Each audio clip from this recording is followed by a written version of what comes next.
Ola a todas e a todos, moi bo día, moi buenos días. Bueno, clase magistral de Walter Saxer, al que agradecemos primero su presencia aquí en Tui, también a su hija Micaela, ¿no? Que además ha sido también clave, ¿no? En todas las gestiones y colaboración, ¿no? Para que Walter pueda estar aquí.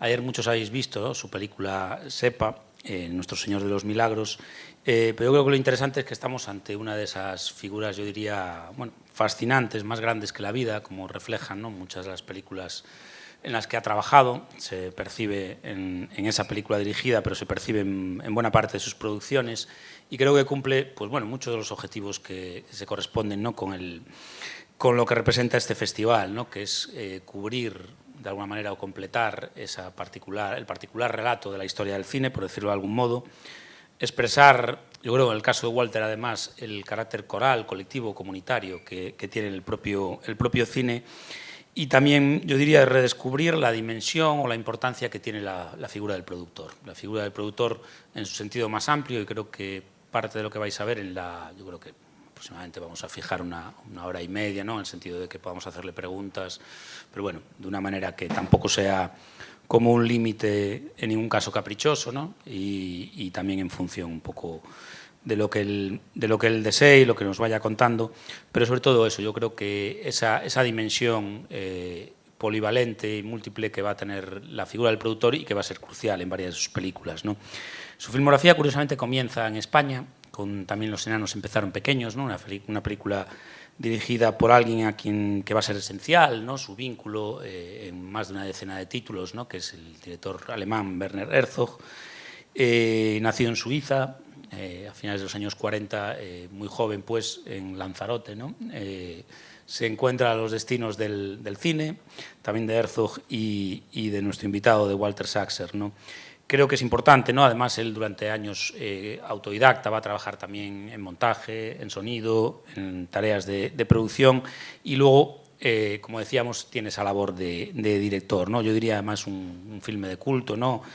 Restaurado y que refleja además, los que pudisteis ver ayer la película, ¿no? Pues una penitenciaría, diríamos, ¿no? Muy particular, ¿no? En Perú, una penitenciaría experimental, casi diríamos, ¿no? De carácter humanitario y progresista, desaparecida, y que refleja, ¿no? Y da lugar a todo un aluvión de temas y debates posibles, ¿no? En la actualidad Walter vive en Iquitos, en Perú, precisamente el lugar de filmación, ¿no? de uno de sus filmes más famosos, ¿no? de Fitzcarraldo, y del que nos hablará además en la intervención, ¿no? Posiblemente esa subida de barco de vapor, ¿no? Más famosa de la historia del cine. Y bueno, en definitiva creo que con vuestras intervenciones, ¿no? Iremos de alguna manera también, pues, fijando, ¿no? lo que tiene que ser, pues, la próxima hora y media, ¿no? Una parte casi de explicación, de legado, de historia del cine por parte de Walter. Yo, un poco para romper el hielo también y para ir a lo mejor acotando un poco las intervenciones, ¿no? Porque yo creo que además es ingente, ¿no? La experiencia y el anecdotario en ese sentido de Walter. Me gustaría que comenzaras hablando, Walter, de Saxer, director, ¿no? De ese proyecto Sepa, Nuestro Señor de los Milagros, ¿no? El filme que hemos visto además en Playdoc, cómo surge el proyecto y bueno, si nos puedes comentar así con más detalle, ¿no? Aunque ayer hablaste en parte, ¿no? También de esto, pero y cómo eso se incrusta de repente, ¿no? O aparece en tu trayectoria más vinculada a la producción. Muy buenas tardes a todo el mundo. Un gusto de saludarles. Y voy a comentar un poco la producción y la dirección de la película Sepa que hemos visto anoche. Yo, haciendo la película Fitzcarraldo en el año entre 77 y 82, pasé varias veces por la zona del río Urubamba, donde estaba localizada esta colonia penal, y como era obligatorio de registrarse como pasante de esa zona y registrarse con nombre y apellido y todo, y finalidad, por qué para entrar en el Alto Urubamba.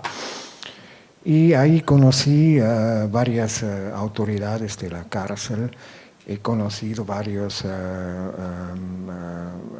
presos ahí, y poco a poco conociendo, digamos, esta penal muy única en el mundo, empezó a crecer la idea de hacer un documental sobre esto.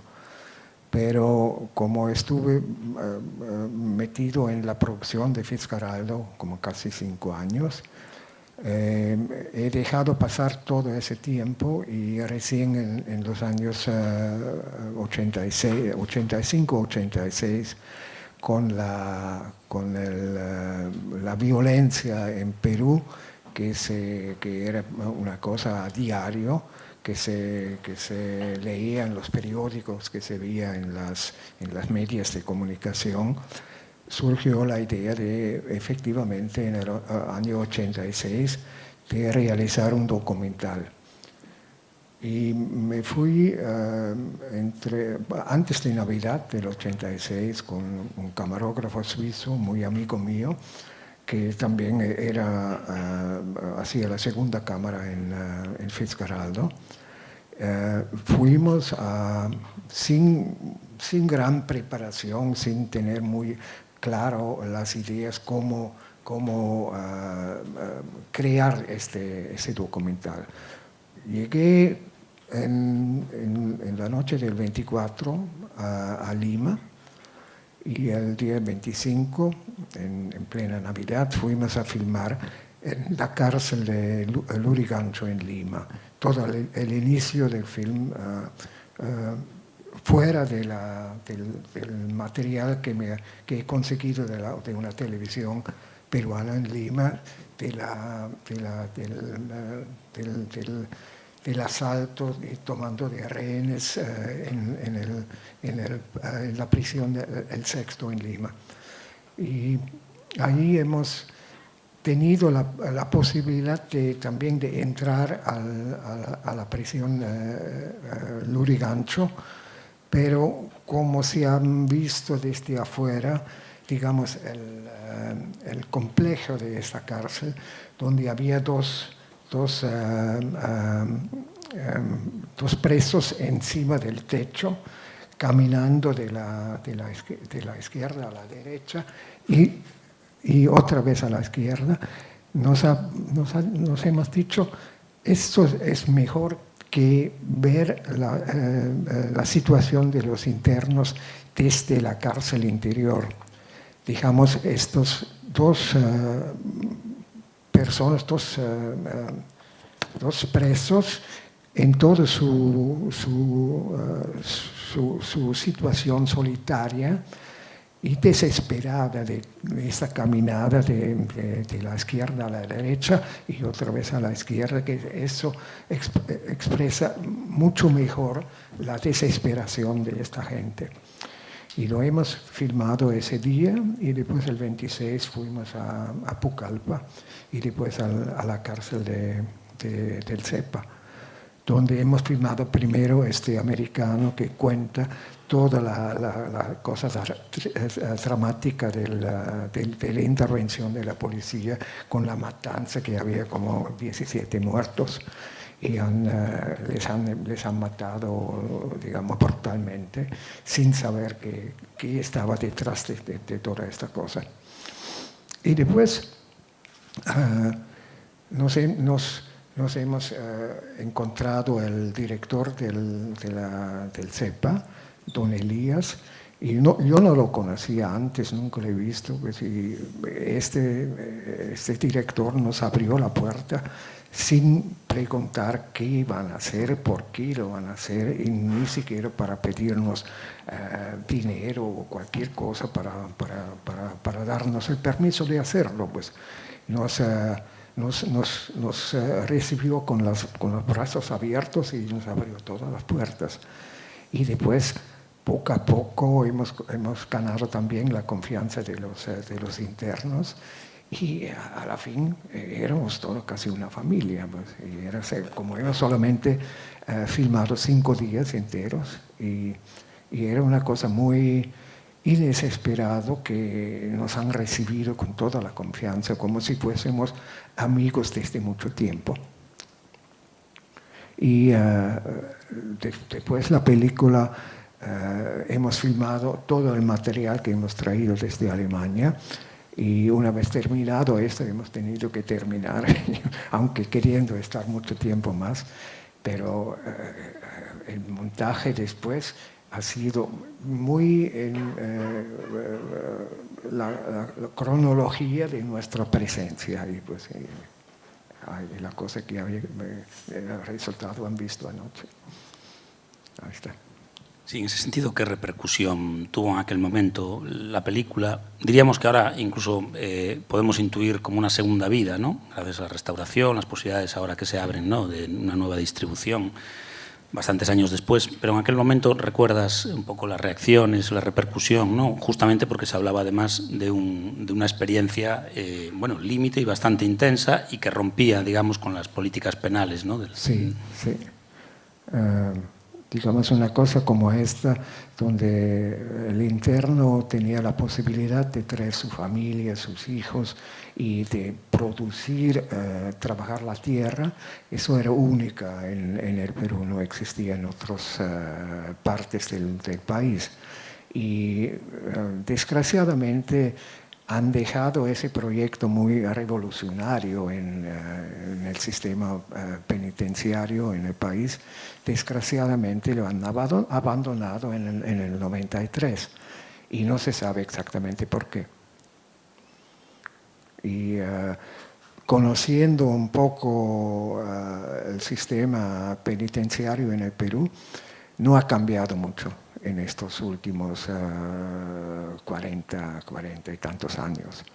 Yo he ayudado ahora en Iquitos a 3 extranjeras que estaban presas por tráfico de droga, condenado a una pena de entre 8 y 12 años.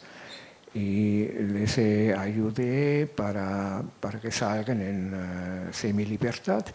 Y ahora 2 tailandesas están trabajando en mi hotel en Iquitos, ofreciendo al público también comida tailandesa que es similar a la comida peruana y que tiene un éxito tremendo con esas 2 tailandesas. Sí.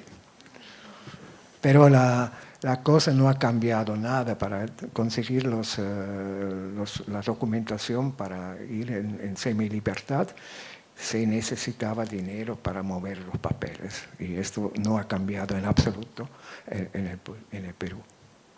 Sí, en aquel momento la película tuvo una distribución normalizada por Perú, se pudo ver incluso por los propios reclusos y la gente. Bueno, eso es el plan, como apenas hemos restaurado el negativo, y yo tengo el plan de hacerle circular en todos los cárceles de Perú, esta película. Para mi película, para abrirles los ojos, qué es lo que se podría hacer, pues, y no se hace, pues esa es una gran pena. Sí, hay una colaboración que puede sorprender en la película, ¿no? Que la narración está escrita por Mario Vargas Llosa, el escritor peruano. Sí. Sí, ¿cómo fue esa colaboración? Bueno, yo he buscado Vargas Llosa para ayudarnos en el guión de Fitzcarraldo, pues, porque yo leyendo, conociendo el Perú, faltaba ¿cómo te digo? La participación peruana en el guión, porque lo ha escrito Herzog es un alemán, un escritor que no conocía Perú o casi nada. Hemos hecho una película de Aguirre, pero eso también ha sido una película muy alemana. Y a mí me faltaba el acento peruano en el guión de Fitzcarraldo, porque eso es lo que faltaba y eso hasta ahora lo falta, porque no es una película un poco artificial de fuera, que no hay ese toque peruano que es muy importante, y eso hasta ahora me falta. Entonces yo he contactado a Mario Vargas Llosa en Lima, he tenido amigos que le conocían y he hecho un encuentro conmigo y yo le ofrecí o pregunté cuánto sería la participación de él en este guión. Y él ha leído el guión y se ha dado cuenta al toque que su participación sería muy complicado con Herzog. Y por eso me ha pedido $50,000 para entonces esto era bien claro desde el primer momento que no vamos a tener este dinero. Pero de todas maneras yo le conocí, él me conoció a mí, y cuando he hecho el montaje del Zetba, me he dicho yo, si hay alguien que debería hacer la narración de la película, tiene que ser una voz peruana. Y por eso lo contacté en Londres, y él me dijo, pues trae esa película acá, la vamos a ver y después veremos. Le he hecho una proyección de la película sin comentarios, sin nada, y él lo ha visto y le ha gustado al momento, pues al toque. Y me dijo, bueno, trae un video con esta cosa y ven a visitarme en 2 semanas a mi casa y después veremos cómo se hace. Fui y en su dormitorio tenía un televisor, hemos visto la película, él sabía en qué parte tengo la intención de meter la narración de la película, y él lo escribió en 7 tarjetas a mano, y yo los tengo todavía hasta ahora. Y esto es el resultado que hemos visto ayer, grabado por mi hija. Yo quería, a cierto punto, tener una persona con conocimiento de cárcel, encarcelación, y en un cierto momento me ha venido la idea de usar el expresidente Alejandro Toledo, que estaba preso esperando la deportación al Perú, en California. Y hemos hecho todavía contactos con los abogados de él, pero nunca hemos recibido una respuesta. Y ahora en este momento estamos esperando la sentencia, a ver si le devuelven al Perú o no en uno de esos días. Entonces, como también he tenido un amigo, un actor famoso canadiense, que es Donald Sutherland, que yo he hecho una película con él en Patagonia.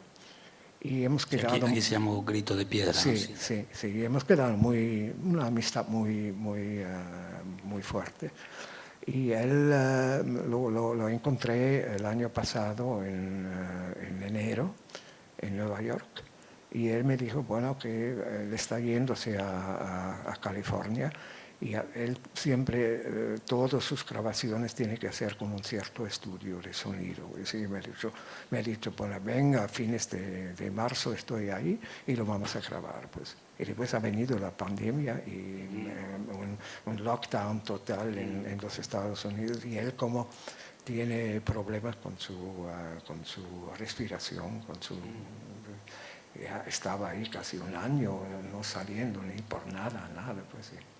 Entonces ha venido la idea de usar una mujer, pues, y como es, para un mundo de internos varones, una mujer. Entonces, más lógico que era, pues, mi hija, que también era una persona muy cerca de esta película, y ella ha empezado a mover los dedos hacia una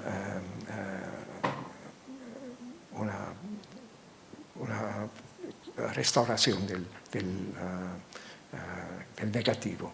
Y hemos recibido por el gobierno del Perú, un Ministerio de Cultura, un premio bastante alto para la restauración de la película. Sí, entonces era más que lógico que ella habla esa narración de la película.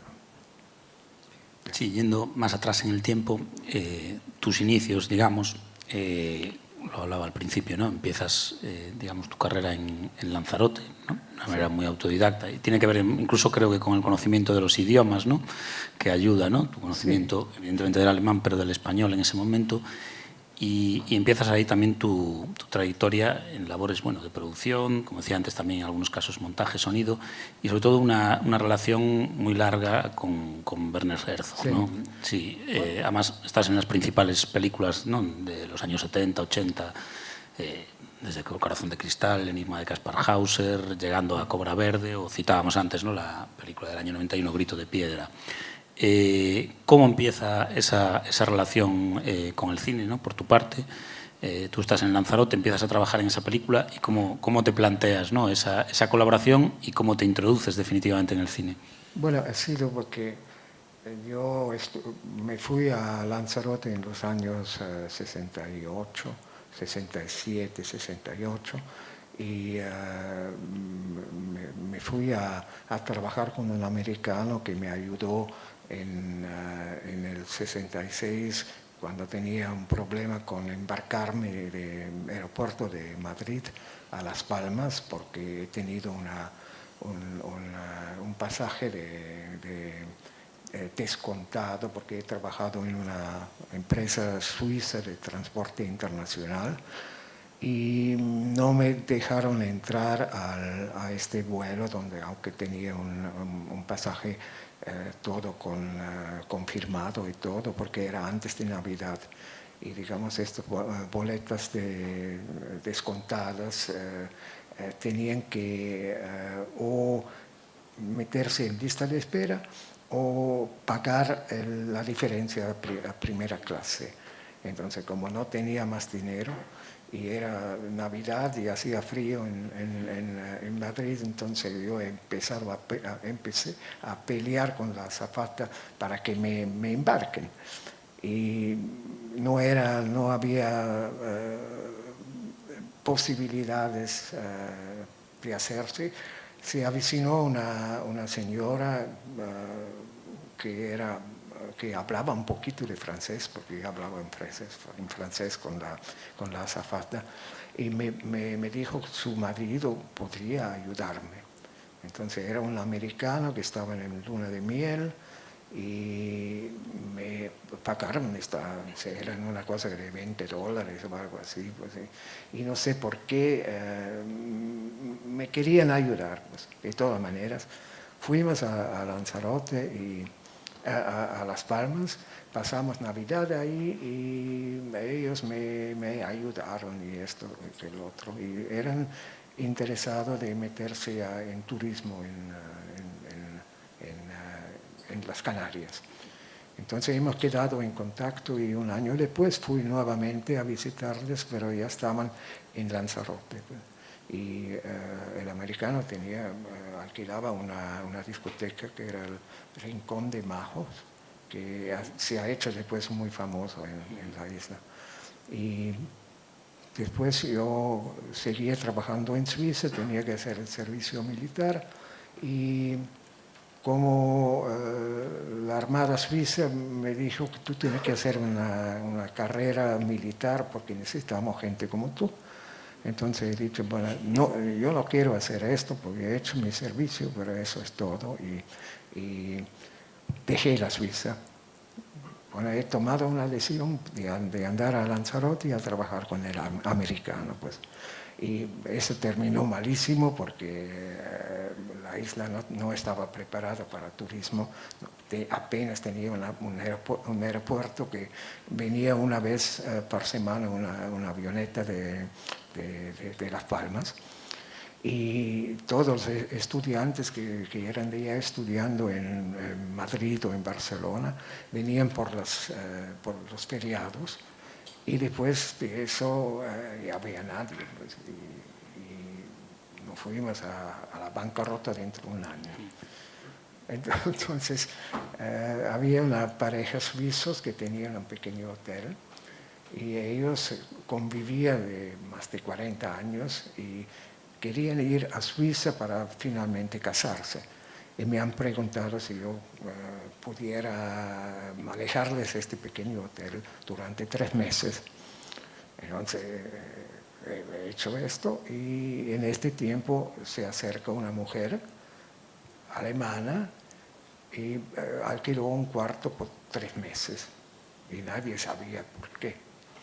Y después de una semana a 10 días recién se abrió diciendo que ella tiene que preparar la filmación de una película de un tal Herzog en Alemania. Pues, y como no hablaba castellano tampoco, entonces poco a poco yo empecé a hacer todo ese trabajo. Y después han venido, digamos, un guión que me han dado para leer, y yo no entendí nada de esta cosa porque todo el cast era de enanos, que eran pequeños figuras, digamos, había mujeres, había hijos de ellos, y en total eran 14. Y todo el resto, todo el ambiente era como normal, como es ahora, y todo en prácticamente una cosa para gente que estaba detenida. Y en esta cárcel se produjo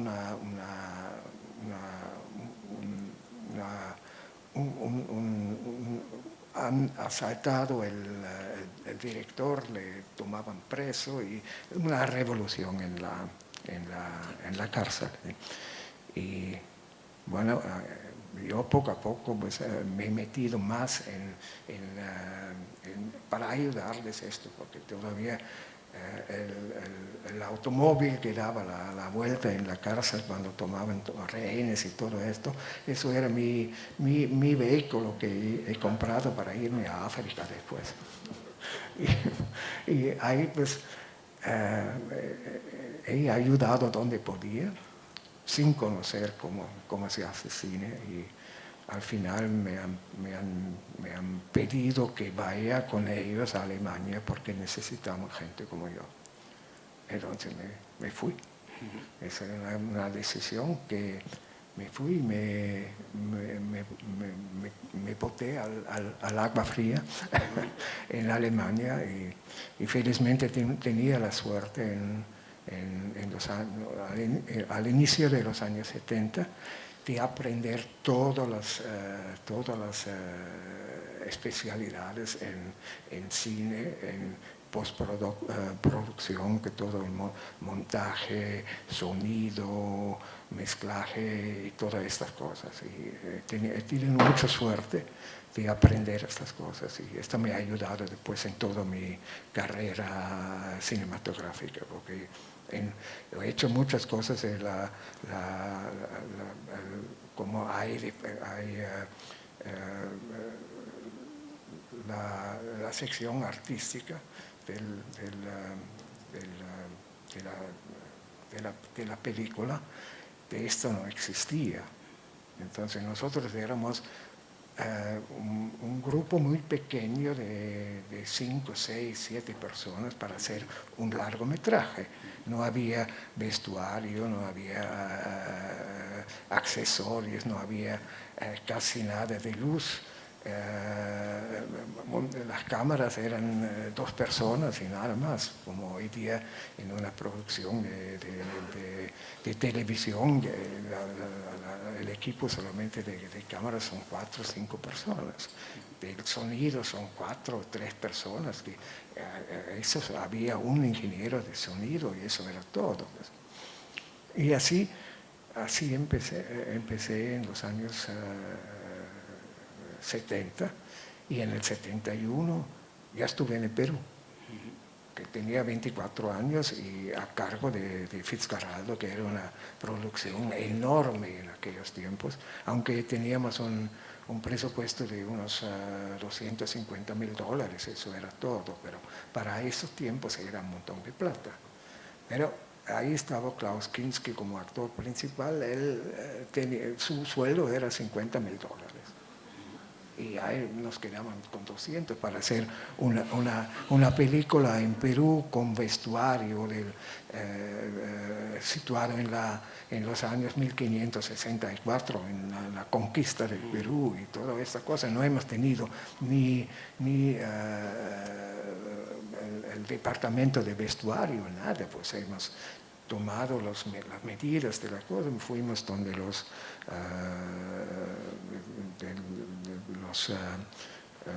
vestuarios de Madrid, sí, Cornejo, y nos mandan las cosas ahí al Perú, y ahí pues, cada uno de los personajes tenía que cuidar su propio vestuario, pues, y eso era todo.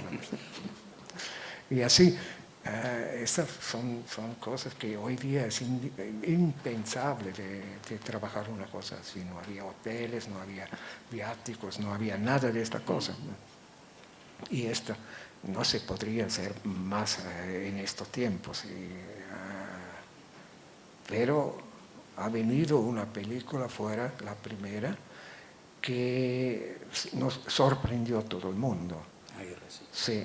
Sí, y esto hay que decir bien claro, quien ha hecho esa película no era el director Herzog, eso ha sido 100% el actor Klaus Kinski, que tenía una tremenda experiencia en hacer cine, digamos, de 20 años. De Herzog era su tercera película, pues, y él estaba ahí hablando de cosas, de paisajes, que él dice, paisajes nunca que se han visto.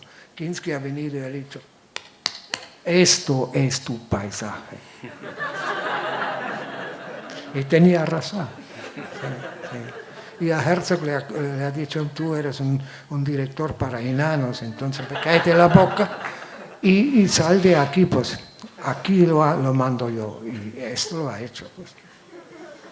Y Herzog ha sufrido tremendamente porque era una cosa, una situación para él tan incómoda, pues, pero se ha cerrado su boca y ya no ha dicho más nada y lo ha dejado trabajar. Pues.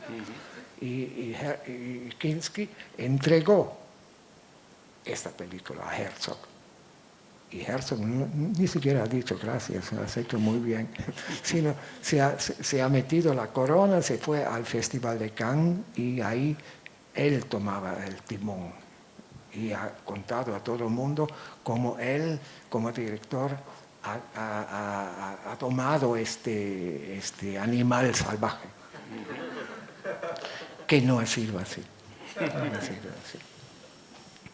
Siempre creo que te hablan de Aguirre y Fitzcarraldo, ¿no? Que son como símbolos de rodajes, en esa idea casi del cine como aventura, ¿no? Y aventura a veces loca. Y son también, yo diría títulos complejos, épicos, inolvidables, ¿no? Pero ¿qué otros recuerdos tienes de otras películas también de esos años 70, ¿no? Porque estás en Fata Morgana, en Stroisek, Boisek, en Corazón de Cristal, en Kaspar Hauser, en otras muchas, ¿no? De las que se habla mucho menos, y en algunas no está Kinski. Entonces, en ese sentido, ¿cómo recuerdas? ¿Se creó realmente un equipo estable de trabajo? ¿Cómo fue la relación? Y ¿qué recuerdos tienes de estos años? A partir después de Aguirre, regresé a Múnich, a Alemania, y tenía que buscar dónde sobrevivir y cómo qué hacer. Y en aquellos tiempos del 70, 71, cuando me fui a Perú, ha cambiado la escena cinematográfica en Alemania tremendamente. Se empezaban a formarse asociaciones bien organizadas, sobre todo para películas televisivas, que eran parte de la financiación de producciones también para cine. Y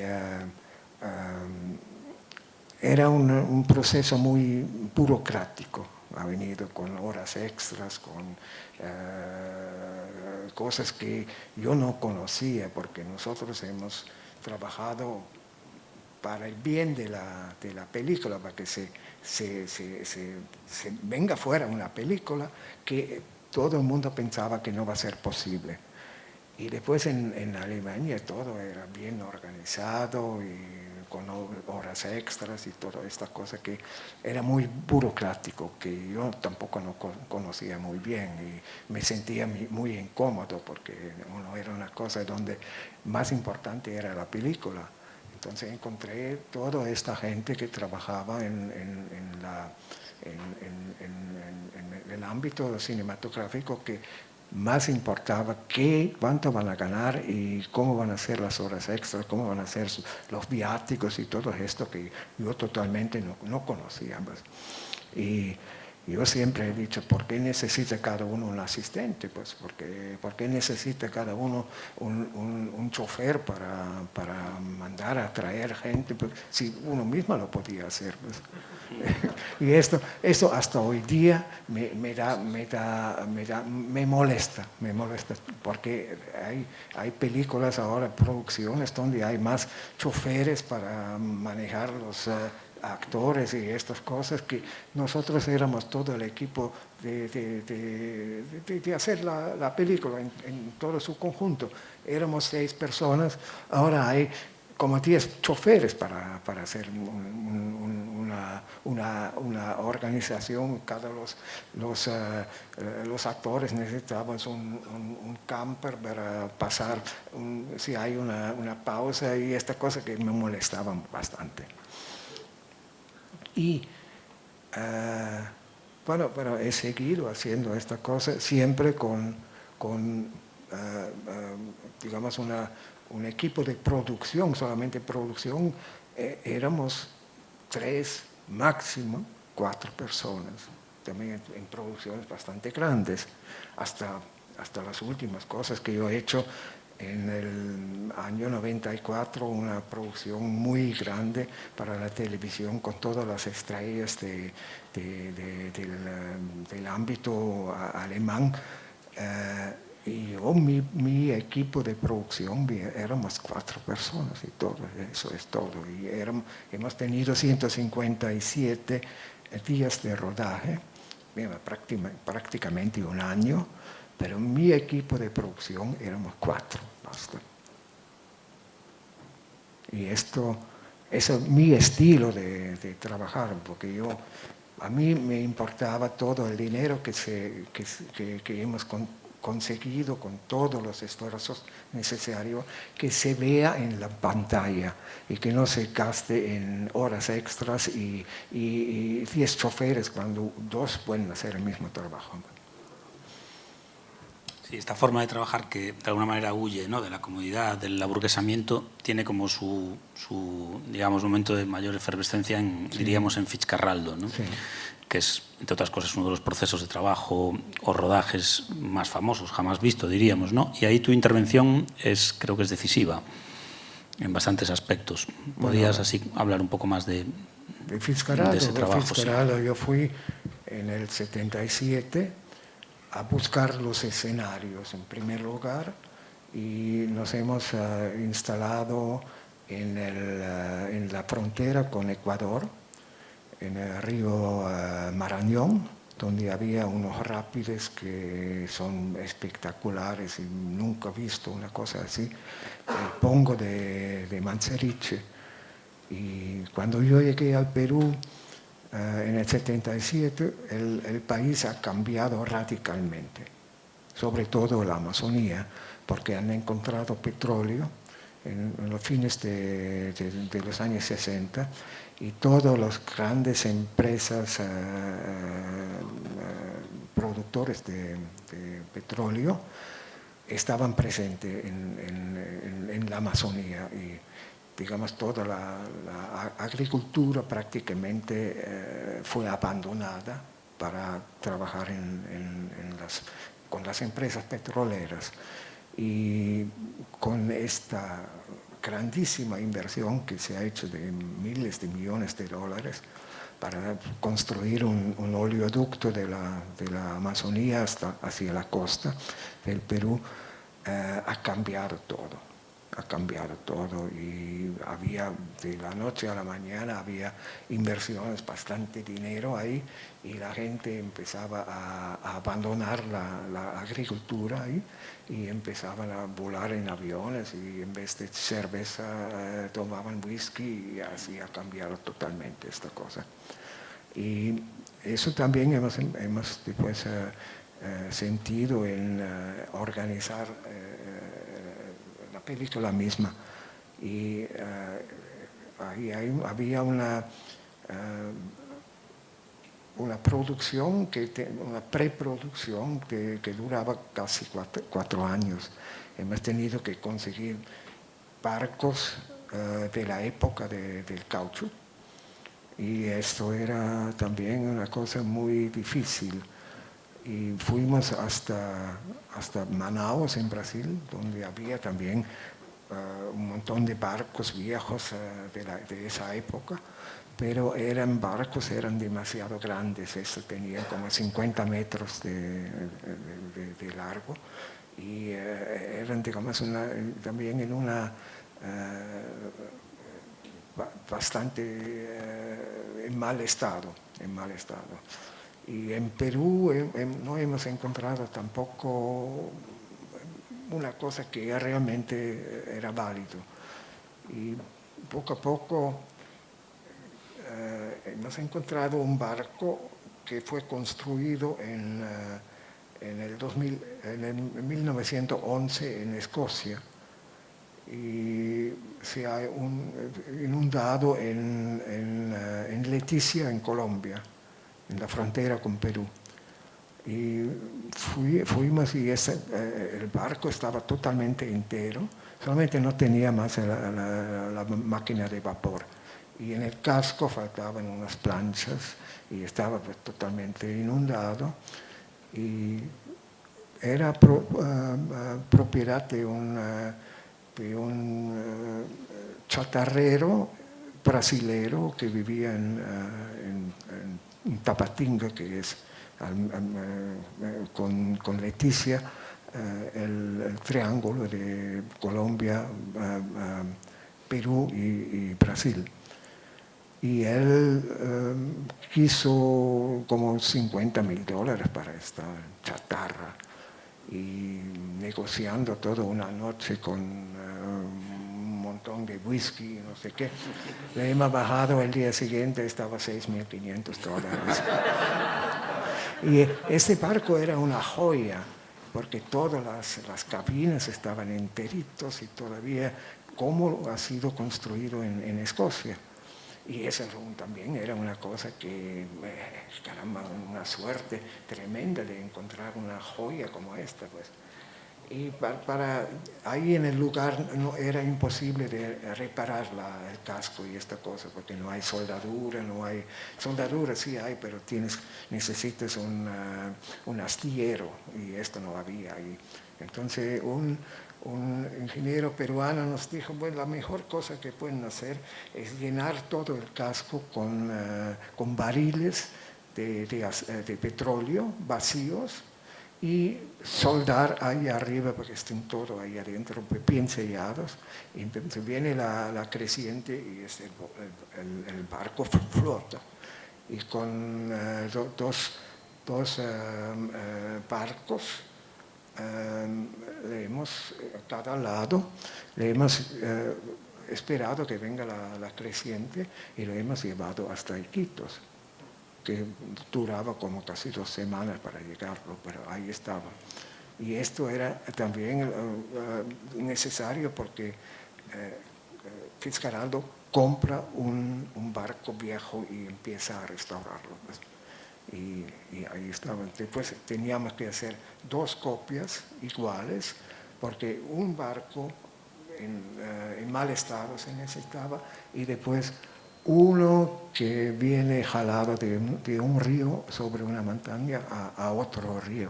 Y el otro barco se necesitaba para hacer todas las escenas en Iquitos y después pasando los rápidos.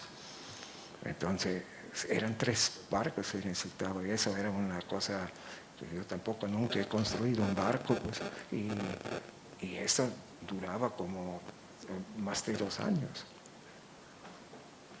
Y ahí también era para preparar la cosa con los indios, con los nativos ahí, era muy complicado. Hemos encontrado ahí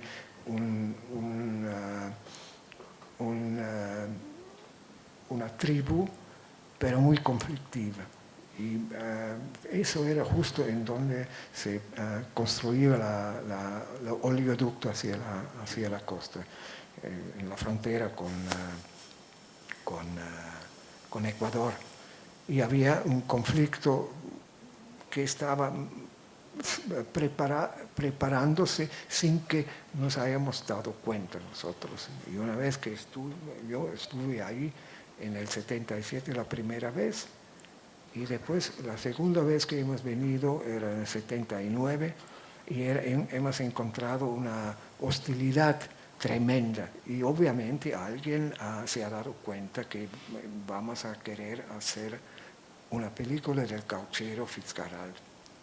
Y había una resistencia total, y ya estaba bien organizado, nos hemos caído como en un nido de abejas, y nos han hecho la vida casi imposible, y después de tratar de convencerles de esto, nos han, sobre todo también han venido antropólogos extranjeros, franceses, alemanes, que enseñaban a la gente ahí con fotografías de la Segunda Guerra Mundial, diciendo estos son las métodos de los alemanes, cómo van a trabajar. Y nos han hecho totalmente imposible de trabajar en esa zona. Y cuando han mostrado esas fotografías, en la misma noche nos han atacado el campamento y luego nos han quemado todo. Y hemos perdido un año de preparación y teníamos que cambiar todo.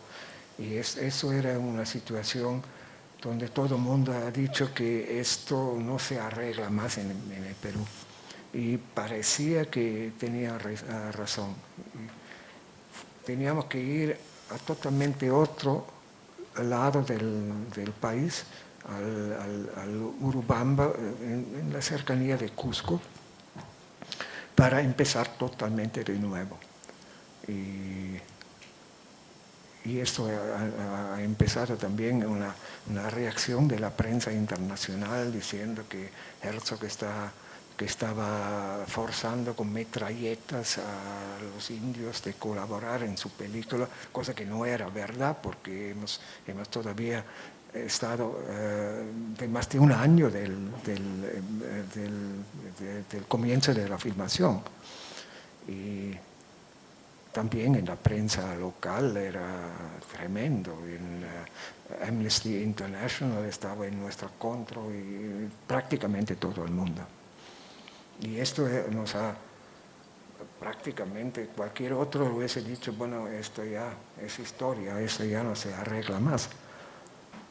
Y caramba, son 3 años y medio que he trabajado sin pago. Y empezando de nuevo. Con otra gente, pues, con otros nativos.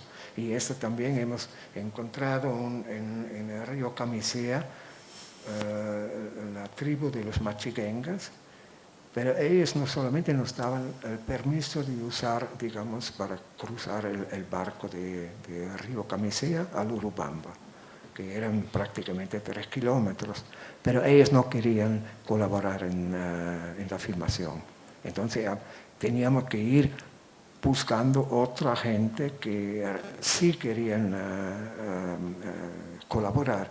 Y hemos encontrado, digamos, en el centro del Perú, hay un lugar que se llama Gran Pajonal, porque hay unas montañas ahí donde no crece ni un árbol, solamente un gras así de alto, y nadie sabe por qué. Y ahí había los ashánicos, que es una tribu que nunca ha sido conquistado ni de los españoles ni por nada, de los misioneros ni nada. Y esto fue gente que hemos buscado y le hemos encontrado, les hemos explicado, y de hacer una película que no sabían que es una película. ¿Cómo la vas a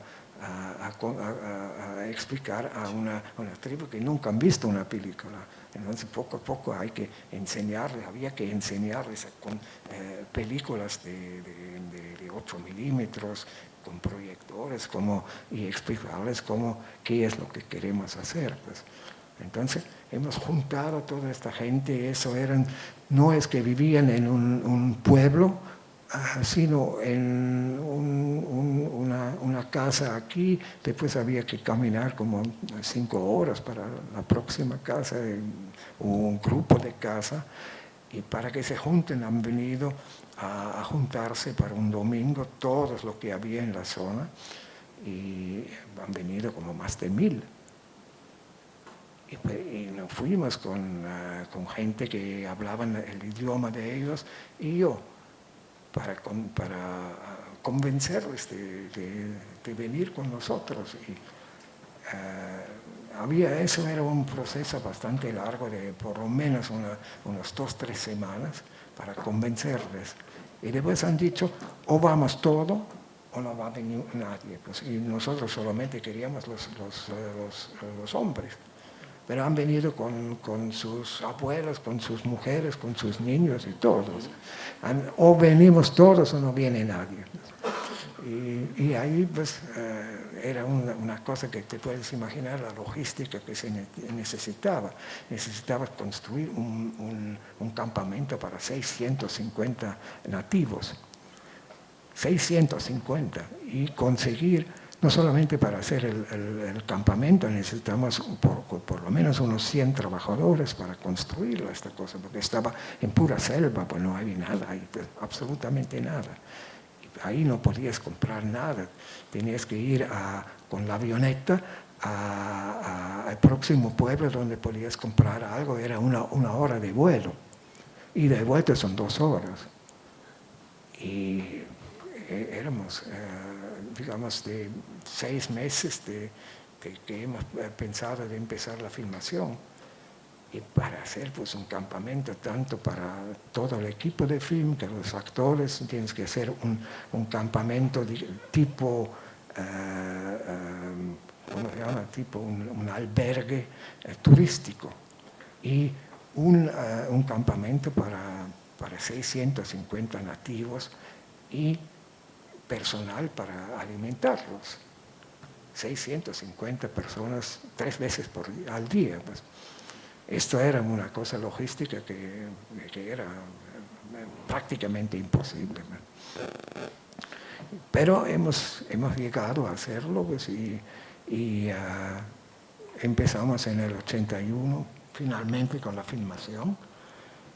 Pero era con un cast que Herzog ha hecho que era totalmente otra cosa, porque nosotros en principio queríamos hacer la película con Jack Nicholson como protagonista. Pues. Jack Nicholson lo hemos visitado varias veces y él quería hacerlo, pero él pidió $5 millones, que no hemos tenido porque el presupuesto de toda la película eran $6 millones. Y ahí pues era prácticamente imposible. El segundo protagonista que hemos encontrado era Warren Oates, que era conocido también de Western, Free Peckinpah, y él aceptó el contrato, pero 3 meses o 4 meses después ya tenía que retirarse porque se enfermó de cáncer y murió, creo, un año más tarde. Entonces, Herzog tomó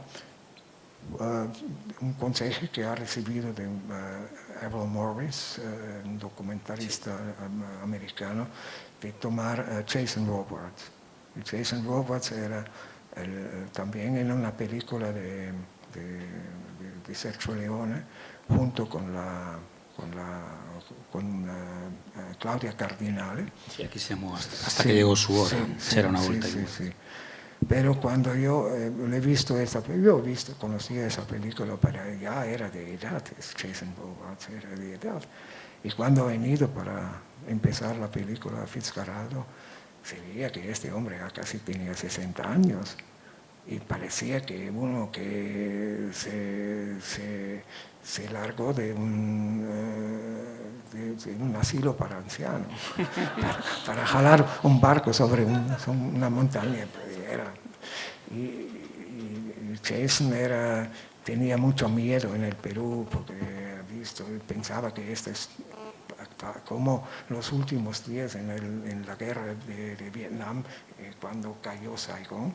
Y los americanos tomaron el último helicóptero para salir del país.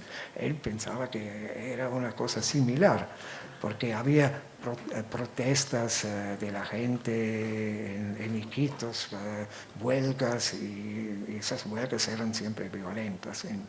Entonces él estaba aterrorizado del país. Y después de 6 semanas de filmación que yo he visto, los resultados eran un desastre. Toda esta filmación de las primeras semanas, que no tiene nada que ver con la historia que estaba planeada para filmar, que no coincide ni en nada. Y yo tenía mucho protesta antes de Herzog para dejar esto no funciona, si no va a funcionar. Y felizmente Jason Robards, después de 6 semanas, se fue. Dice, yo no puedo más, me ha traído una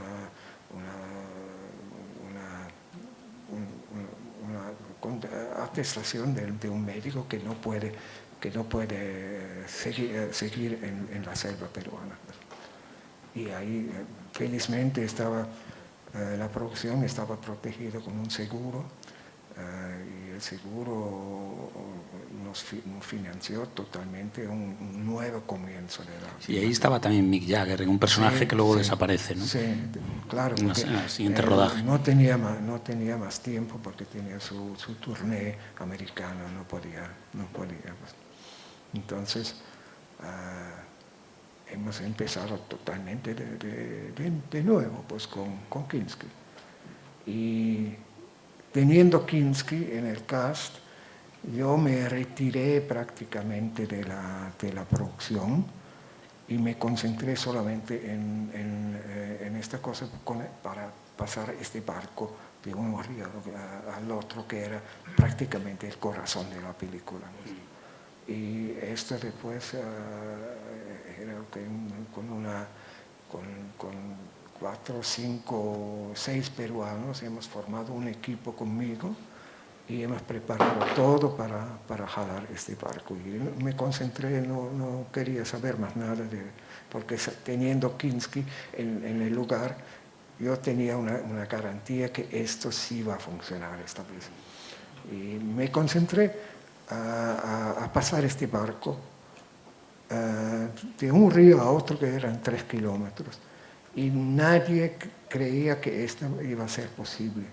La gente, todo el equipo técnico estaba ahí en el campamento haciendo sus apuestas. ¿En qué día voy a fallar yo? Y han hecho estas apuestas todos los días.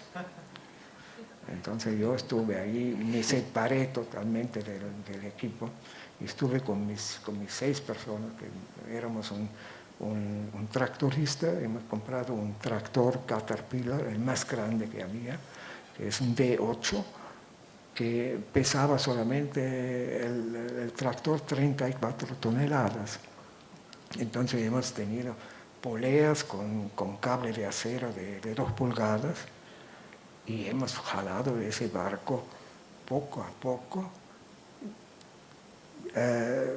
jalando el tractor, las poleas, de la altura hacia la bajada, con sus 34 toneladas, y el barco subió poco a poco, 20 metros por 20 metros, pero subió.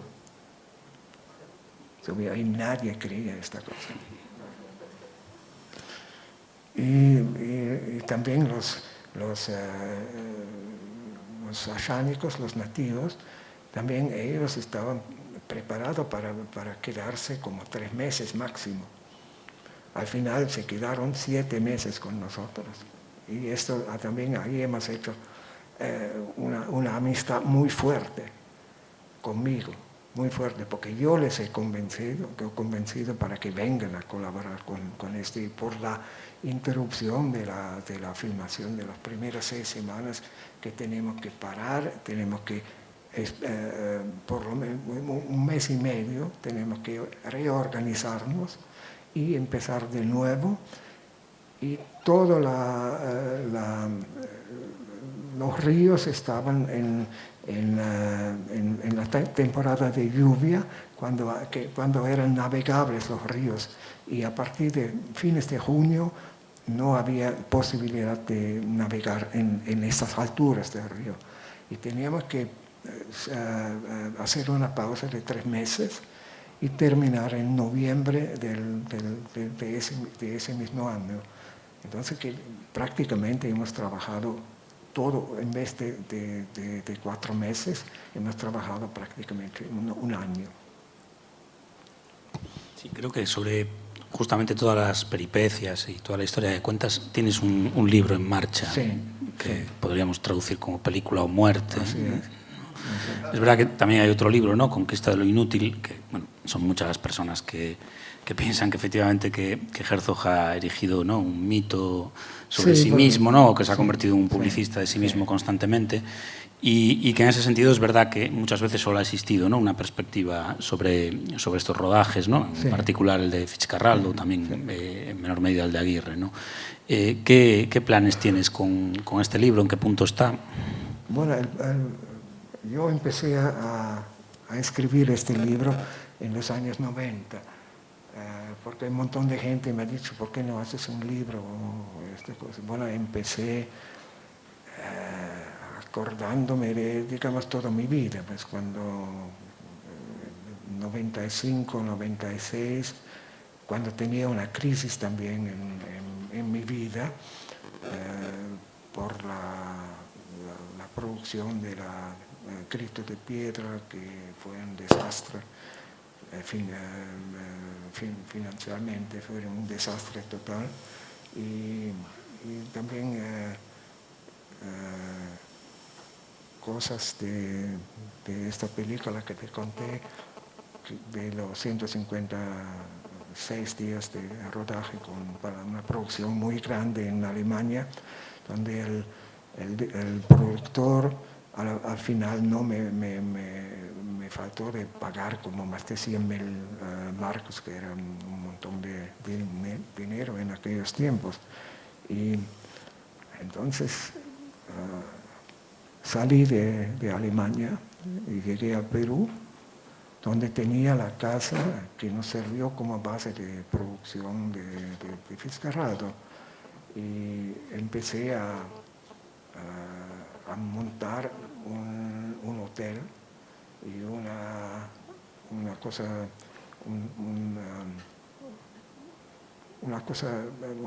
recreo turístico. Y he hecho en todo ese terreno, son más de 4.000 metros cuadrados, he hecho una reforestación apenas que le he comprado la casa para Fitzcarraldo, a reforestar todo ese terreno. Y ahora pues ya han pasado casi 20 años ahí, y en fines de 90, y empezó a funcionar esta cosa, y yo empecé el libro. Escribí como hasta los años 74. He hecho toda la película de Aguirre, estaba ahí, y a fines en el año 94, cuando hemos filmado Kaspar Hauser, ya no podía, ya no me venían las ganas de escribir toda esa cosa burocrática en el cine alemán en aquellos tiempos. Entonces le he dejado ahí y me concentré para construir y terminar este hotel. Y esto dejé ahí hasta el año pasado. El año pasado leo en New York Times una entrevista de Herzog, donde él da una entrevista que esto, que lo otro, y siempre dice, en el momento que yo he tenido el barco encima de esta montaña, él. Le digo, algo está mal aquí, algo está mal aquí. Entonces, y le he escrito a mi hija, que estaba en Nueva York, y le digo, Micaela, mira, lea esta cosa. Entonces ella me contestó inmediatamente, ¿por qué no aprovechas el tiempo de la pandemia para terminar tu libro? Entonces me metí y lo terminé. Y ahora todavía hay que corregir ciertas cosas, porque he tenido, digamos, cosas muy positivas de alemanes que han leído esta cosa, muy positivos, y ahora estamos trabajando, digamos, unas cuantas correcciones, pero creo que va a ser una cosa muy, muy interesante. Yo tengo un editor alemán que me ha dicho que una cosa semejante no existe, porque no hay una cosa que muy detalladamente has escrito prácticamente toda una producción como Aguirre y Fitzcarraldo, pues, y ahora vamos a ver qué viene fuera. Sí, con Herzog estáis asociados en más de una decena de títulos, pero me gustaría que hablaras también de otros títulos producidos, ¿no? O otros trabajos con otros directores, con otros cineastas, ¿no? Te consignaba antes el alemán, a Urs Sodermatt, ¿no? Has trabajado también suizo, y has trabajado también con Paul Verhoeven, con el holandés, sí. ¿no? En Los Señores del Acero, justamente un rodaje en España. Sí, en España. Y bueno, que comentaras así un poco también trabajos que se salen un poco de ese equipo estable que teníais. Bueno, yo he sido llamado en producciones cuando no podían más, cuando estaban en peligro, todo esto, como Paul Verhoeven, que tenía una producción muy grande en España, y como esos holandeses eran gente muy arrogante, que han venido, no saludaban a los españoles y pensaban que estos ya son del tercer mundo. Entonces, después de casi 10 semanas de trabajo que ya estaban haciendo, no funcionaba más y tenía el peligro que todo el equipo español iba a abandonar la cosa. Ahí me han llamado a mí. Y me he ido ahí a arreglarle el asunto. Pues, pero eso es una cosa muy, muy desagradable, porque te entras en una producción que estaba mal manejado, y para meterles esto en su sitio es muy difícil,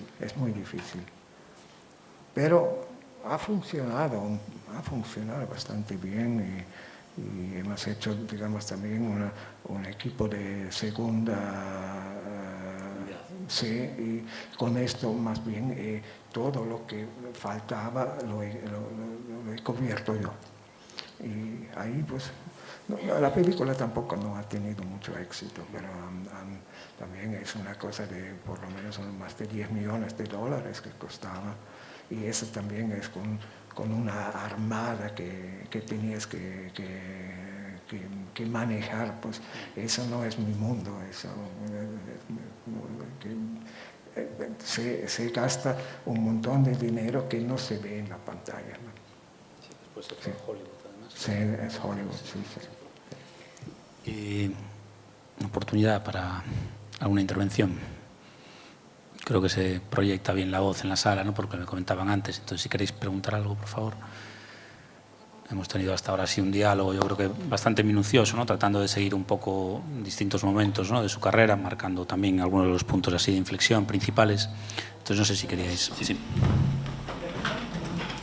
Tal vez, no quiero ir demasiado, pero tal vez podría comentar un poco más cómo fue tener la presencia de Claudia Cardinale y Mick Jagger durante la rodación de Fitzcarraldo, ¿no? Viendo como dos estrellas globales, de repente están ahí, viviendo esa situación. ¿Cómo fue tenerlos ahí? Bueno, la Claudia Cardinale es una dama muy noble que no hacía problemas en ningún momento. Bueno, claro que ella también tiene su parte solamente en la ciudad de Iquitos y no tenía que ir a lugares de la batalla que hemos tenido que hacer para jalar el barco y todo eso. Y era una persona muy profesional, muy noble. Mick Jagger estaba en la película un amigo de Fitzcarraldo, digamos, retirado, retardado, y tampoco no tenía una cosa muy profunda. Y Mick estaba 3 meses con nosotros en el Perú y a él le gustaba mucho estando en Perú porque nadie le conocía. Digamos, él podía ir donde quería con unas mujeres cuando quería hasta medianoche a los sitios más peligrosos y no ha pasado nunca nada y eso le ha gustado bastante, que nadie le conocía. Y él estaba también muy como diga, le hemos ofrecido el rol protagonístico de Fitzcarraldo, pero desgraciadamente no ha podido porque tenía preparado ya una tournée con los Rolling Stones en los Estados Unidos. Pero en total le ha costado bastante estando en el Perú. Sí. Yo quería preguntarle, decía que cuando rodaron Aguirre, como que si le di bien Klaus Kinski, como le dijo a Gerson, que se aseguraba que se ocuparía él de la película. ¿Esa relación siguió siendo así en las siguientes películas? Bueno, era bien claro, como Herzog nunca se ha preparado bien para hacer en la escena qué va a hacer. Pues. Eso en todas sus películas ha sido así. Y siempre confiaba en los actores que alguna cosa va a venir fuera. Pues. Y Herzog era convencido, más caótico la cosa, más genial viene el resultado. Pues. Y esto tampoco no es así. Pero cuando Kinski venía al set, había una disciplina total, nadie hablaba. Cuando él venía allá, había una situación tan como digo, tan lleno de energía que nadie reía y viene Kinski al set y dice, yo voy de aquí para allá y ahí pasa esto y pasa lo otro. Pues él ha dirigido estas cosas y Herzog dejaba ahí está. Porque Herzog también trabajaba así con Jason Robards. Pero no se movía ni nada, si nadie dice, tú vete de acá para allá. Sí. Y Kinski era lógico que él está teniendo el timón ahí. Y también tú ves películas como Nosferatu. Si no está Kinski, esa película es medio banal. Pero cuando él está, es una concentración tremenda. Y esto es así, es bien claro, la diferencia es muy fuerte, muy fuerte. Y en la película Wojciech, Kinski está siempre presente. No hay casi ni una escena sin Kinski. Y esto le hace la película muy interesante, pues, porque te da gusto seguirle a este actor. Pues. Y nadie lo ha dirigido. Pues. Cuando él ha hecho una película en Italia, Nosferatu en Venecia creo que se llamaba, una película italiana, el director, que era un inglés, le ha pedido, señor Kinski, venga acá. Y Kinski ha venido, le ha botado al canal. A veces nadie me dirige a mí. Sí, así. Y después Kinski se daba cuenta que Herzog ha hecho un montón de anécdotas sobre él, como con la amenaza de mandarle 6 balas a su cabeza, o 8 balas, y la novela era para él, para Herzog mismo. Y esto no ha sido así, porque el único que tenía una Winchester en la producción de Aguirre era Klaus Kinski, porque tenía en su contrato tanto agua mineral y la Winchester. Y después se ha dado cuenta que Herzog le ha dicho cómo la tomada esta bestia salvaje, y Kinski ha venido donde mí en Cobra Verde. Antes de hacerlo he dicho que esta vez voy a mostrar al mundo entero qué idiota de director Herzog es. Y lo ha malogrado todo el film. El film no ha funcionado en nada, pues, porque Kinski ha dicho, esto lo voy a hacer. Y Herzog, que va a ser, como es un fatalista, está esperando, bueno, el destino va. Esto es el gran problema de él. Cobra Verde es la última colaboración entre ellos, y tú hablabas antes de los problemas surgidos justamente en Grito de Piedra, ¿no? Que es posterior, 2 o 3 años posterior. Sí, sí. Hay también una anécdota así jugosa, ¿no? En un momento determinado, en los años 90, se revitaliza la carrera musical en España de Chabela Vargas. Sí. Creo que tienes algo que ver, ¿no? Porque ella justamente está de actriz en Grito de Piedra.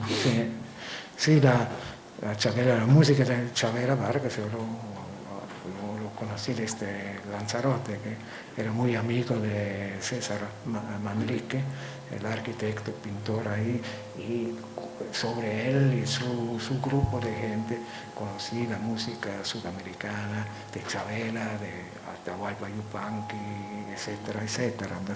Y cuando hemos hecho ese guión del Grito de Piedra, que es una idea de Reinhold Messner, el alpinista, que él ha escrito esta cosa, o quería escribir esta cosa del primer alpinista que llegó al Cerro Torre en Patagonia. Y, bueno, después el proyecto vino donde mí, y yo con un escritor alemán he escrito el guión. Primero hemos solamente una sinopsis, y inmediatamente con la sinopsis hemos recibido dinero en Alemania para escribir el guión, sin director, sin nada todavía. Y yo solamente quería una figura ahí, digamos, el alpinista, que era uno de estos alpinistas que ya son bien conocidos de alpinismo extremo. Y Stefan Lovac era uno de los campeones mundiales en estas subidas, digamos, deportivas, ¿no? Y quería Donald Sutherland, que es un actor que siempre ha sido muy querido por mi persona, y fue a su agencia en Los Ángeles. He contactado y conocí a una de estos agentes que estaban en mi casa en Italia, pero la secretaria me ha dicho, si no tienes distribución americana, financiamiento desde un estudio grande, entonces mejor que no busca otro, pues. Entonces también llamé a este agente que estaba en mi casa en Italia, y él me dijo, bueno, que mira tú, Donald Sutherland te va a pedir $1 millón, y si no lo tienes, entonces mejor, porque él es así. Entonces no podía creer. Entonces también he tenido otro amigo que estaba en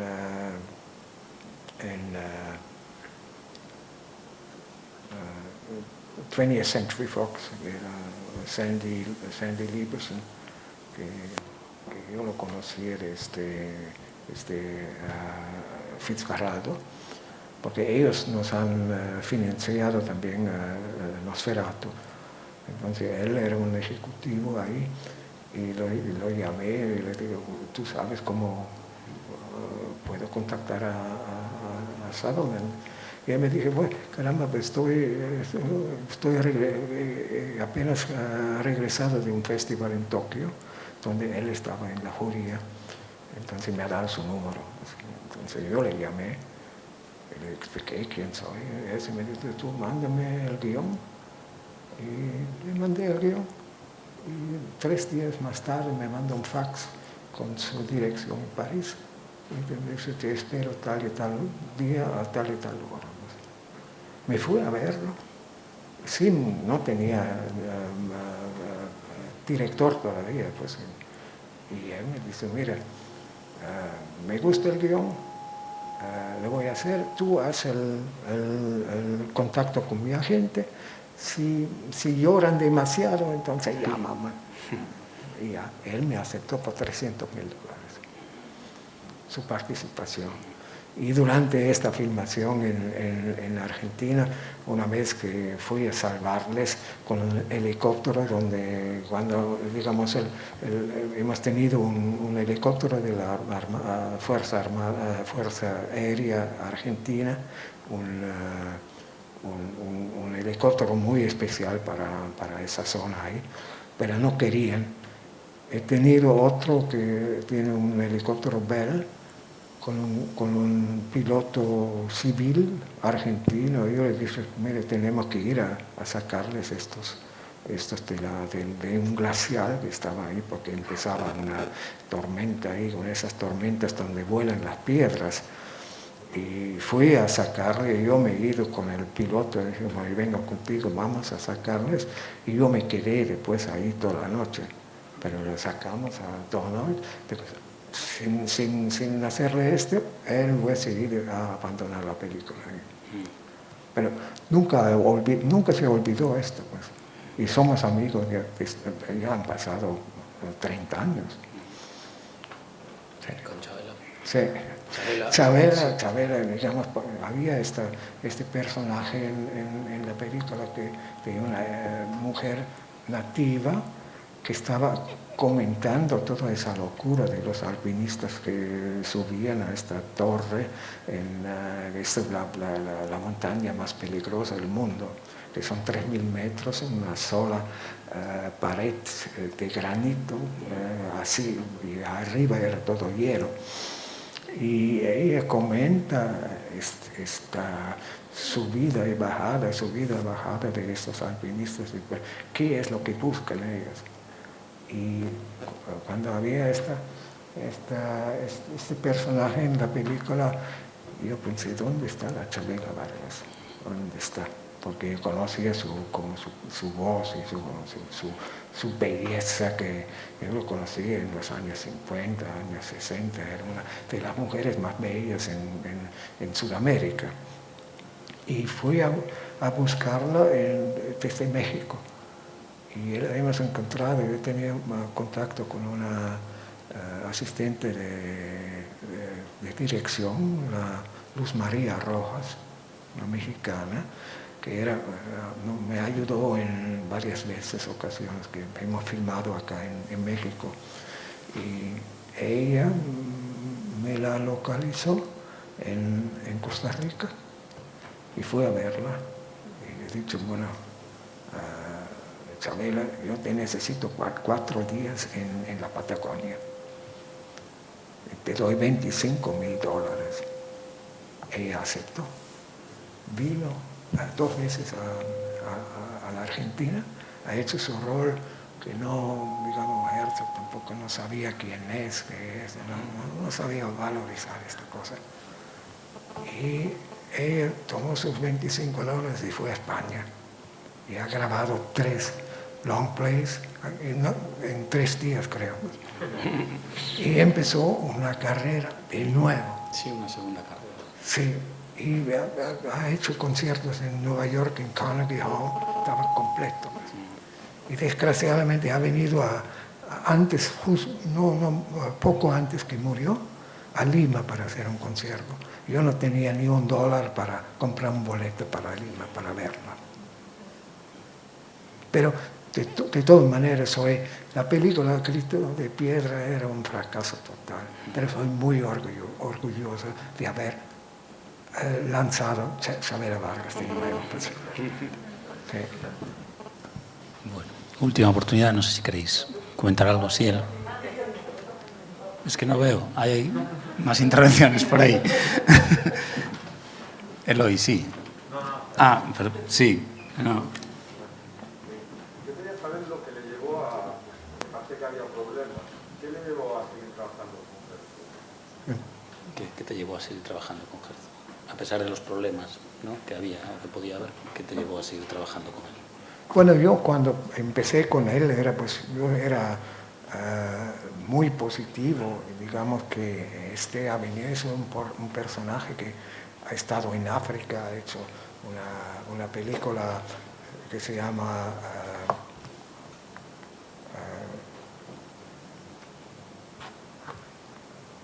Fata Morgana. Y yo he visto la película, todavía he colaborado también porque parte hemos filmado en Lanzarote, y era una cosa muy nueva. Digamos que también la película, también los enanos empezaron pequeños. Esto era una cosa, también era mi película. Y también Aguirre, eso también era mi película. Y claro que lo hemos hecho con Kinski, pero Kinski era la salvación para hacer una buena película. Yo en la película de Aguirre, yo estuve diciendo que no había un montón de cosas, ¿no? Vestuario no existía, maquillaje no existía, tampoco luz había, tampoco electricistas no había. Y esa escena, digamos la última escena de Aguirre, donde hay la cámara que circula 2 veces alrededor de la balsa con Kinski, la última escena con Kinski con todos sus 300 monos que había allá. Esto lo he hecho yo. Yo he manejado el deslizador para circular 2 veces con la cámara a bordo, y esto no se nota. Y esa es la escena más amado en esta película. Y esto lo hemos hecho una sola vez, sin prueba. Una sola vez, dos veces, y no se nota que es un deslizador, no se nota nada. Y esto era mi parte que he dado a esta película. También todas las escenas, la bajada de los nativos del Vaina Picho. Esto me ha costado 2 días y 2 noches sin dormir. Entre 2 personas, que era César Vivanco y yo, hemos organizado todo. Eso era para llevar 350 campesinos el punto más alto en el Vaina Picho a las 2 de la mañana, para bajar toditos a las 6:30 de la mañana, en el primer luz del día, con la neblina y todo esto. Esto no se hace así nomás, sino ahí me he dado toda mi energía y toda mi cosa y toda mi capacidad de hacerlo, porque si no, no se hubiese hecho. Y esas son cosas que quedan, esas son cosas que no te olvides más en tu vida. Más o menos. ¿Entiendes? Bueno, en parte ha respondido ya. Sí, es cierto que lo que decía Sandy, que creo que Herzog ha creado un mito alrededor suyo, ¿no? Sí. Lo abarca absolutamente todo, y es la versión que conocemos. Sí. Entonces, escuchándolo usted, como trabajaba, claro, de repente pues piensas que ese proceso creativo que en los documentos que tenemos, la lista de lo inútil, este documental de Gordon Green, todos tenemos una versión en la que él es un dios, en la que lo abarca absolutamente todo, toma todas las decisiones y todo eso. Entonces de repente era muy interesante cuando hablaba de que usted en el caso de Grito de Piedra, que no tenía director hasta no sé en qué momento decidió trabajar con él, ¿no? Entonces me preguntaba de un modo más amplio, ¿de qué modo usted tenía un rol creativo también en las películas? Sin ir más lejos, incluso la propia decisión del barco, ya no solo la logística, sino la propia decisión de qué barco iba a ser es fundamental, porque la imagen que todos tenemos es el barco en la montaña. Entonces es interesante de repente escuchar cómo el proceso creativo no era el todopoderoso Herzog, sino pues, todo este equipo que siempre ha sido eclipsado. Entonces quería preguntarle, perdón por toda la explicación, a nivel creativo, ¿cuál considera que era su rol? Bueno, en Fitzgeraldo eso prácticamente lo he hecho yo.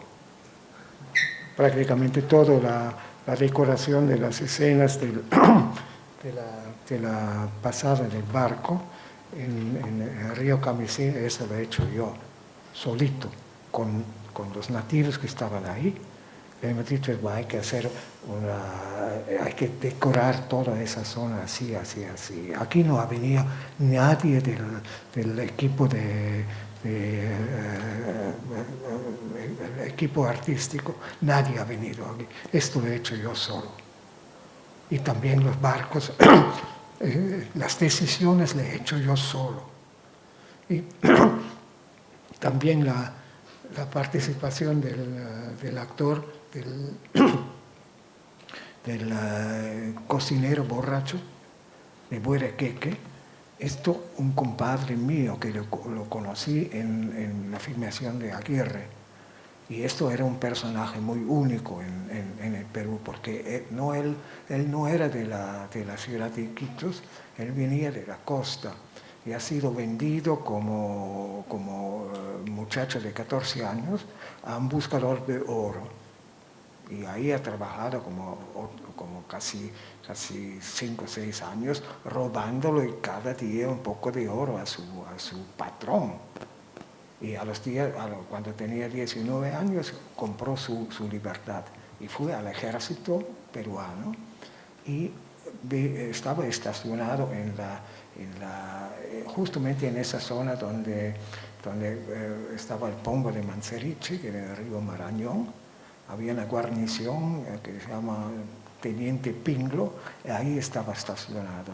Y después él se fue a conocer todas las tribus de nativos que había en la zona, hablaba mucho de los dialectos de ellos, y después terminó en Iquitos, donde él escribió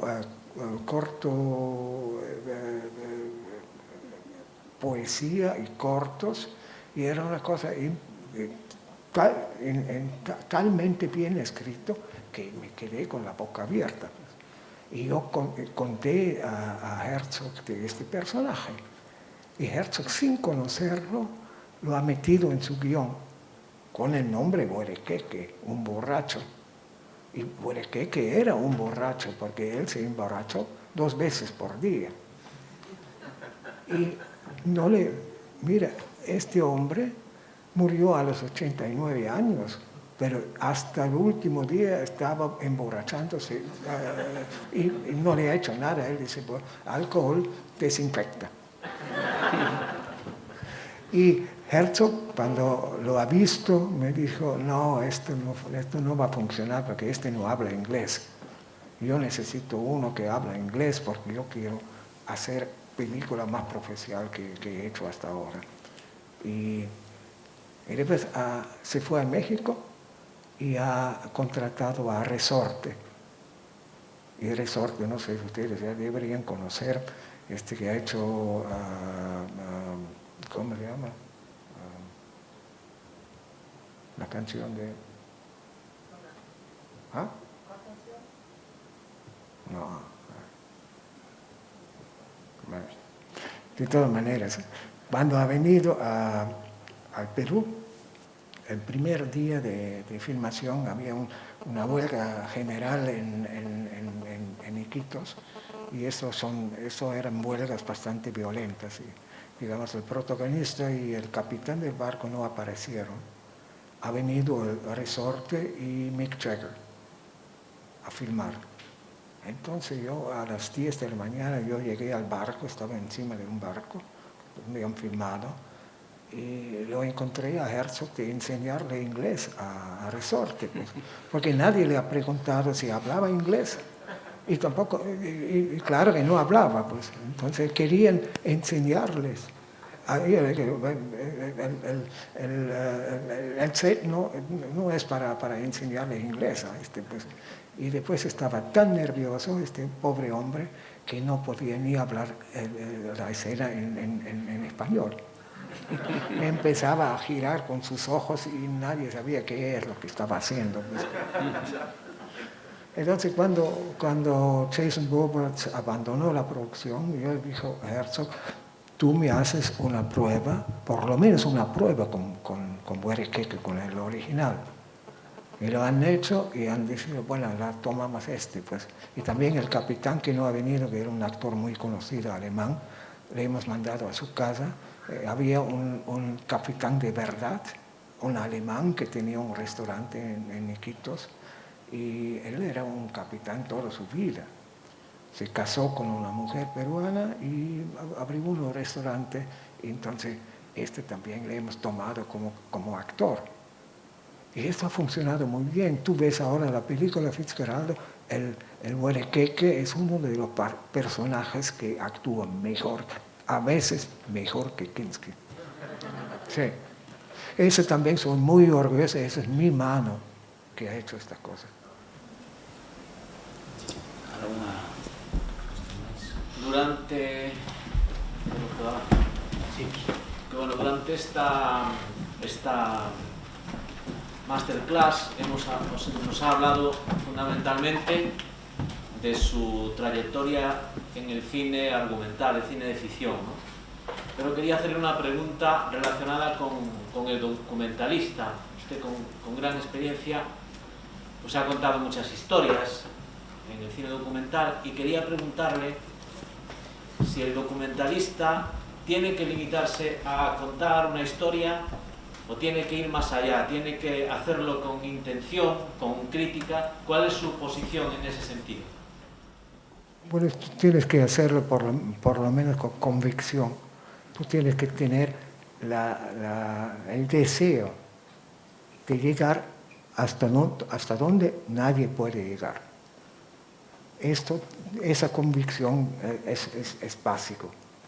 Tú puedes hacer todo lo que tú quieres, solamente tienes que usar toda la fuerza posible para llegar al objetivo.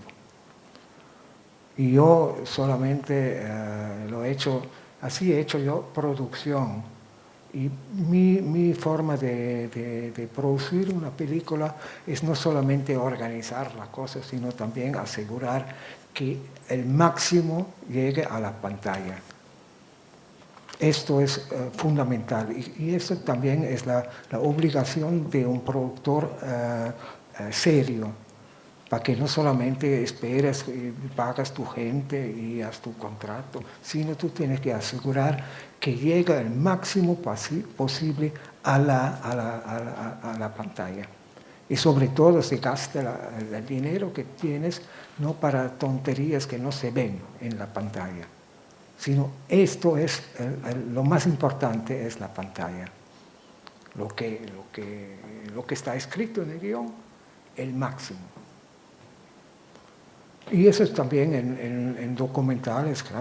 Yo he trabajado en varios documentales de Herzog, tal vez no solamente haciendo la producción, sino también haciendo el sonido. Varios que he hecho yo sonido solo para todo el documental. Y el mío, claro, he tenido mucha suerte en esta cosa. Mucha suerte porque éramos 3 personas que han hecho el documental del CEPA. En 5 días hemos filmado todo. Y esto, yo tampoco no me fui a forzar la cosa, pero he tenido mucha suerte porque encontré este director que era un personaje, un regalo del cielo, pues. Pero me he metido todo mi esfuerzo para el montaje. El montaje lo he hecho con alemana que no hablaba nada de castellano ni inglés solamente, y prácticamente el montaje lo he hecho yo. Porque yo empecé a trabajar también mucho en sala de montaje en Alemania. Pues. Y esto también es, no soy un especialista solamente en producción. Claro, esa es la primera producción en el Perú. Esta es una cosa que tampoco lo haces una vez en tu vida. Y sobre todo, haces solamente una película como Fitzcarraldo, eso no haces 2 veces en tu vida. Sí. Dejamos aquí. No sé si quieres añadir algo, tú, Walter. Si quieres añadir algo.